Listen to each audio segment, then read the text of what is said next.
Yeah. And it's the same with tests, isn't it? You know, I see so many tests where it's like, you know, assert equal x 0.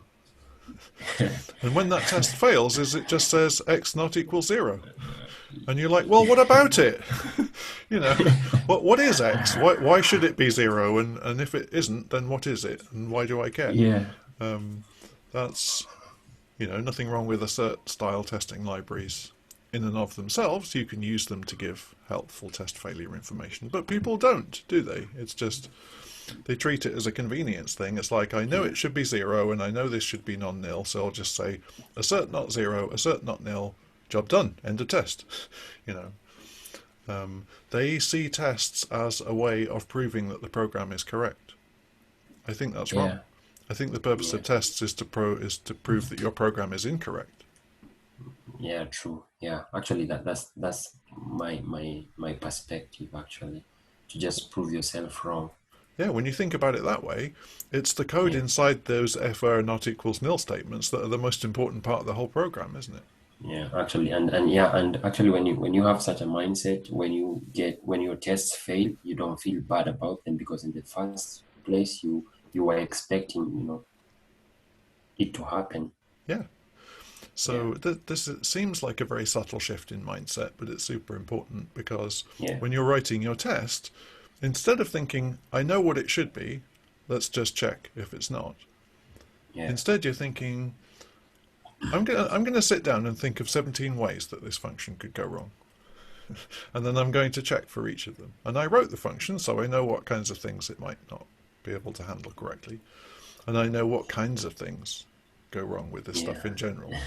So I'm not going to be satisfied until I genuinely can't think of any more things that can go wrong, and I've checked for a few things which I can't even imagine. You know, because they like this should always be 0, and it's impossible for it ever to be non-zero. But let's just assume that it will be at some point, and check for it and say, hey, this can't happen. And believe it Yeah. or not, sooner or later it will. Everybody who worked in ops knows this. You know, impossible things happen at scale about 3 or 4 times a day. Wow. Okay. And I imagine they give people, the responsible people, nightmares. Yeah, exactly. So I think, you know, take your tests seriously and spend some time trying to think adversarially about it, thinking, how can I break my program? Or you know, it may be working now, but what about next week? What about next Yeah. month? What about when it's Um, been bumped around 3 or 4 different teams and a bunch of people yeah. who've worked on it? You know, maybe they introduced bugs without realizing it. How can I help them catch them? Yeah. That's I think for me usually I don't know whether it's because I'm paranoid by default. I usually it might not be visible in the code, but I usually have given enough time. I usually like probing holes because I'm usually paranoid. You'd find me writing even regexes, just to Yeah, find whether I can break this implementation. yeah, I You love that. know, That's a great way to put it. Paranoid by default. I think you yeah. just came up with the episode title. Yeah. It saves me a lot of pain later on, you know. Yeah, Yeah. You get to cry by yourself first and then right, laugh in the face of others. right. Yeah. And this is why I think, you know, people who worked in operations and infrastructure and DevOps and sysadmin, you know, they are excellent at writing tests just naturally because that's just how they think. They see Yeah. stuff breaking all the time, so they know the kinds of things that break. They know what to look for. Whereas people who've never done that work, you know, they've Mhm. always just been pure devs, if you want to put it that way. Yeah. They're used to bashing out their code and just chucking it over the wall and saying, "Hey, deploy this." You know, Yeah. if it goes wrong, Yeah. don't call me. You True. know, True. True. so they're, you know, in some ways, this is why you often hear people say, "Put developers on call for production." You know, Yeah. for the bit for the service they're responsible for, and there's often a lot of resistance to this, chiefly from the developers in question. Not surprisingly, Yeah, who wants to be woken up at 3 a.m.? But that's the point, isn't it? So when yeah, you're coding, you'll think differently because you're thinking, this could wake me up if I don't get this right. It's going to wake yeah. I someone agree. up, you know? Yeah, actually, I think that should be like before you get a job, that should be the first thing you're told, so that you maybe you get to be careful when writing tests. Yeah, exactly. But you know, one thing that everybody can do right now to make themselves a better tester, I think, is Yeah. to make your tests fail. What do I mean by that? I mean Mm. deliberately add a bug or a bad expectation or, you know, just something which causes your test to fail in each of the ways that it can fail. You know, if you have 3 calls to t.fatal or t.error, then make all 3 of them happen. If you can't do that, then probably you don't need those failures because if it, you know if you can't, if they can't ever happen, you don't need them. And what will probably happen is when you see that failure, you'll be like, oh, this failure is completely useless. It doesn't tell me anything, you know. It just says that x is not 0. Whereas what I want is something like, you know, everybody hates bug reports that are like software doesn't work. You know, what does that mean? Yeah. What were you trying to do? What happened? What did you expect? Um, we want exactly that from tests, don't we? We're saying in situation X, I tried to do Y and Z happened, but I expected something else. Yeah. And one great way to do that, which I really like, is to use the test names.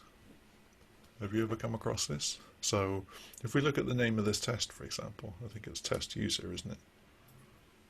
Yeah. This is a very common sort of thing because people think I have some function, you know, or some type that I want to test. What's the logical name? Test user. Fine, let's write it. But when test user fails, Yeah. if you had no other information, what does that tell you? Well, nothing. Nothing. Yeah. You want to know, oh, a test about user failed? Well, what about it? You know, whereas if the name of the test was something like test new user with empty email returns error, Okay. you know, that's, you don't even need a failure message, do you? The test name itself tells you. Yeah. Mm. I love this idea about test behavior, not functions. I find this really powerful. It's not my idea. I'm sure Kent Beck invented this and Ian Cooper popularized it. But when you think in terms of behaviors, now you write the test as test behavior, isn't it? Okay. Yeah. Instead of a name. Yeah. Mm. And maybe that maps onto some function, maybe it doesn't. So Uh, you get away from this idea of the unit of testing being a function to it being a behavior. I think I've seen that a lot in Bill's. I mean, in Bill's service class, the template he has on GitHub, Right. the behavior. You know, yeah, I think that's a good thing. I think I'll take that. I'll copy that also Yeah. into this project. That's right. Bill Kennedy is the master, and any good ideas that I know, I mostly stole from him. Actually, I've also stolen a lot. Actually, you see where I'm passing the context here. I borrowed that idea from his service class template. Right. He actually sponsored me to one of his trainings last year in September, where I got to learn a lot of stuff about writing services, and that's why I was in the middle of this project, and Wonderful. so I had to halt it first and just soak in whatever I just learned, which was way too much, Yeah. given that I've never had a production, that kind of I've never been in such kind of a setting before, you Right. know. Yeah. He's not Yeah, only an incredibly good teacher, but also a really generous guy, isn't he? yeah, he's very Gen- generous. Genuinely does stuff to help the Yeah, community, which yeah, you know we could all stand to do more of that. yeah, So I love this idea that the name of the test should actually sort of be a sentence explaining what you expect to happen, yeah, because then when it fails, You instantly know what it was that didn't happen.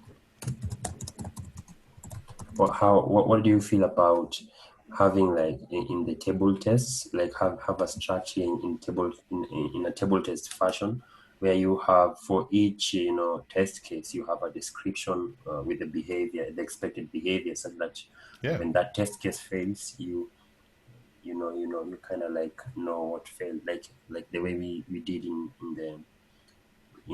the other assignment that you gave me. yeah, exactly. So, maybe we don't even need a table test. Maybe what we have is just, n behaviors, like 6 different behaviors about users. Maybe we just have separate tests for them, and that's okay. It Yeah, means those tests are very easy to write. They're also very easy to read. sure. A table test is a bit complex, isn't it, of necessity, just because we have some Yeah. struct, we have a slice of literals, we have a loop Okay. over it, we have a Yeah. t-run call. It's hard Um, to see what's going on. I like actually, really, really mhm, small, really focused tests. yeah, I really, I have to be honest. I don't know when to use table tests and when not to. Um, Previously, I used to use this where you just declare a bunch of inputs, valid inputs, invalid inputs, and just Yeah, test them. That's how I used to do it. But I found, I don't know whether I think I misunderstood the context of some other blog I read, where it came off as if it's a good thing. It's impressive to use table tests, and I yeah, I got caught in yeah. the act of doing it too. I know what you mean. I yield to no Yeah. one in my love of the table test. I think they're fantastic. But here's my thinking about it. What's the Mhm. right time to use a table test? The time is later. So Oh, what I do is I write only the test for the behavior that I'm interested in right now, and I implement yeah, that behavior as I go, as I'm doing it test first.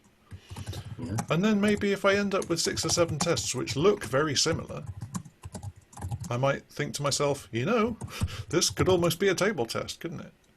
sure, yeah, And it's yeah, a refactoring, isn't it?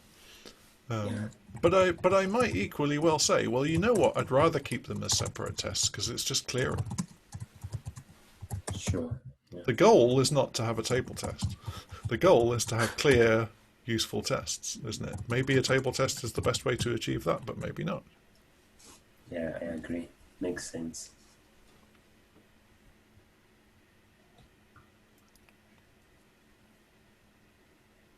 So this is great. So we should probably think about wrapping up.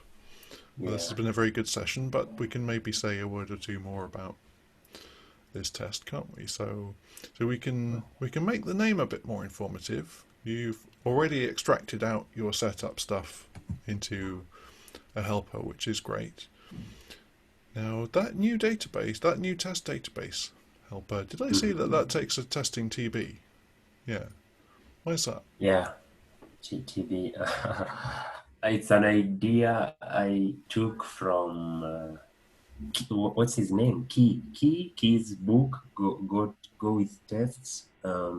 Yes, I It's know. an idea I took. Yeah. So actually, I was learning about benchmarking, and I realized that sometimes you would want to do also benchmark, some of these methods, and you don't want to rewrite those helpers you don't want to have a helper for the benchmark and also a helper for the test. Yeah, So you'd decouple that into an interface, and go as an interface. TB yeah. is an interface, It, that it, I used, but so I'm aware that I'm not supposed to be. I cannot justify why I used it here, to be honest. But I right. So for just those who agreed. don't know, there's a testing.t which most people have probably seen, isn't it? Because every test takes one, and that's basically just the object that lets you fail the test Yeah, or control the test execution in other ways. And for yeah, benchmarks, there's a testing.b which is used to control the benchmarking. yeah, But there's yeah, also a testing TB, which is sort of the best of both, isn't it? It's a T and a yeah, B, yeah. Actually, and as you say, that would be useful if you had some helper which both the test and the benchmark want to call, and they both need The helper needs to be able to fail the test, but does it need to access the B? I'm not sure if it does. It doesn't need actually. It was just out of curiosity actually.